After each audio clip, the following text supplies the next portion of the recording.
Hey guys, welcome back to my channel. तो दोस्तों, आज मैं आपके लिए लाई हूँ द्विगु समास। ये बहुत ही इम्पोर्टेंट टॉपिक है और एग्जामिनेशन में ज़रूर पूछा जाता है, और साथ ही साथ ये बहुत इंटरेस्टिंग भी है, क्योंकि इसके उदाहरण आपको अपनी डेली लाइफ में अक्सर देखने को मिल जाएंगे, जिससे ये आपको पक्की तरह याद हो जाएगा और आप कभी भी द्विगु समास की परिभाषा नहीं भूलेंगे। और ये बहुत आसान भी है। तो आइए देखते हैं इसकी परिभाषा। द्विगु समास: जिस समस्त पद का पूर्व पद संख्यावाचक हो। इसमें मेन इंपॉर्टेंट है संख्यावाचक। समस्त पद का दो पद होते हैं, पूर्व पद, उत्तर पद। तो जिस समस्त पद का पूर्व पद यानी कि पहला पद संख्यावाचक हो, इससे आपको बहुत आसानी से याद हो जाएगा। संख्यावाचक विशेषण हो वह द्विगु समास कहलाता है। जैसे जिसमें संख्या लगी हो, जैसे दोपहर। दोपहर शब्द का प्रयोग तो आप डेली ही करेंगे अब गर्मी की दोपहरी में। दोपहर यानी इसमें संख्या लगी है दो, पहर होते हैं तो दोपहर। तो आइए अब इसे उदाहरण से समझते हैं। पहला उदाहरण है हमारा नवरत्न, यानी 9 रत्नों का समूह। 9 रत्न से ही सारी बात समझ में आ जाती है। 9 ये है संख्या, और 9 रत्न होंगे तो जरूर रत्नों का समूह होगा। तो इसका दूसरा पद हमारा समूह का बोध कराता है, रत्नों का समूह। दूसरा उदाहरण है सप्ताह। सप्त यानी कि 7 और अह यानी दिन, दिनों का समूह, इसलिए सप्ताह। सप्ताह तो आप जानते ही हैं, 7 दिनों को सप्ताह कहते हैं। सप्त संख्या है ये, सप्त। दूसरा उदाहरण है हमारा नवग्रह। इसमें भी हमारी ये संख्या है नव। नव यानी 9, ग्रहों का समूह। जब अधिक संख्या होगी तो समूह ही होगा, तो इसका पूर्व पद हमें संख्या बताता है। अगला शब्द है शताब्दी। शताब्दी में है शत, शत यानी 100, और अब्द यानी वर्ष। शताब्दी मतलब 100 वर्षों का समूह। तो दोस्तों, अगला शब्द है हमारा त्रिभुवन। ये बहुत ही सरल उदाहरण है, त्रिभुवन। त्रि यानी संख्या, ये है संख्या, और भुवन भुवनों का समूह। तो देख रहे हैं आप, इसका पहला पद संख्यावाचक विशेषण है और इसका दूसरा पद समूह का बोध कराता है। इसमें भुवन है तो भुवनों का समूह, त्रिभुवन। तो हमारे द्विगु समास में पहला पद संख्यावाचक विशेषण होता है और दूसरा पद हमें समूह का बोध कराता है। अब नेक्स्ट देखते हैं पंचवटी। पंच यानी 5, ये संख्यावाचक है, और दूसरा पद है वट यानी वृक्ष, वृक्षों का समूह।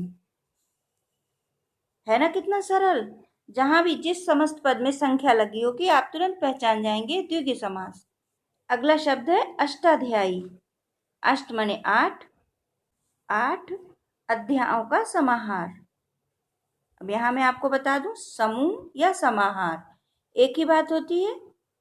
दूसरा पद इसका समूह का या समाहार का अर्थ बताता है या बोध कराता है, और पहला पद संख्यावाचक होता है।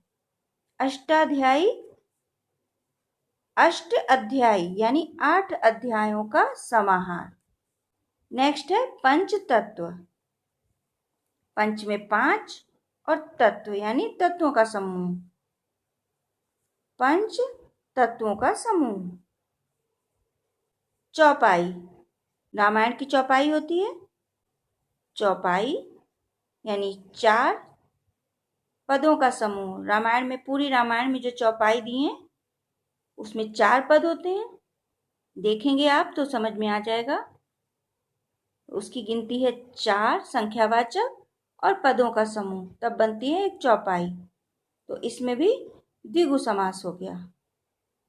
ठीक है। अगला शब्द है हमारा सप्तऋषि, यानी 7 ऋषियों का समूह। पहला पद इसका संख्यावाचक है सप्त यानी 7, और ऋषि ऋषियों का समूह। जब 7 ऋषि होंगे तो ऋषियों का समूह ही होगा। तो दूसरा पद इसका हमारा समूह का बोध कराता है, यानी समूह का अर्थ बताता है। तो समझ रहे हैं आप द्विगु समास की परिभाषा। जिसका पहला पद संख्यावाचक विशेषण हो और दूसरा पद समूह का अर्थ बताए। अब नेक्स्ट है त्रिलोक, यानी 3 लोकों का समाहार या 3 लोकों का समूह। 3 लोकों का समाहार, 3 लोक का समाहार, त्रिलोक। अब है नवनिधि, यानी 9 निधियों का समाहार। 9 निधियों का समाहार। पहला पद संख्यावाचक विशेषण और दूसरा पद समूह का बोध कराता है। इसके पहले पद में द्विगु समास के समस्त पद में पहला पद यानी कि सबसे पहले संख्या जरूर लगी होगी। जैसे ही आप इस संख्या को देखेंगे आप तुरंत समझ जाएंगे कि द्विगु समास है। अष्ट सिद्धि, अष्ट यानी 8, 8 सिद्धियों का समाहार। अगला शब्द है हमारा चौमासा। दोस्तों मैंने आपसे कहा कि अपनी डेली लाइफ में इसके उदाहरण अक्सर देखने को मिल जाएंगे। तो चौमासा शब्द जो है वो हम कहते हैं 4 मासों का समूह। और ये 4 मास कौन से होते हैं? ये 4 बारिश के जो महीने होते हैं उन्हें भी हम चौमासा कहते हैं। वर्षा ऋतु के 4 महीने जो होते हैं उनको हम चौमासा कहते हैं। चौमासा का मतलब वर्षा के 4 महीने। ऐसे तो कोई भी 4 महीने हो सकते हैं, पर ये प्रचलन में है चौमासा का मतलब बारिश के 4 महीने। तो आइए देखते हैं 4 मासों का समूह यानी चौमासा। अगला शब्द है अठन्नी। अठन्नी अब तो बंद हो गई हैं, अभी तक आप लोगों ने देखी होंगी, आपके सामने चलती होंगी। तो 8 आनों का समूह। पहले आने चलते थे, आपको पता हो शायद, परिवार में हमारे बुजुर्गों ने बताया होगा। चवन्नी भी देखी होगी शायद आपने, उसमें होते थे 4 आने और ये अठन्नी में 8 आने। बहुत पहले एक आना चलता था, एक आने में हम बहुत कुछ प्राप्त कर सकते थे।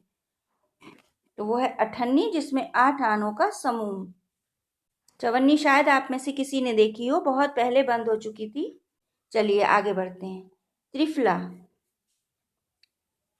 3 फला यानी फलों का समाहार। त्रिफला, अब संख्या लगी है त्रि यानी 3, त्रि माने 3 और फलों का समाहार।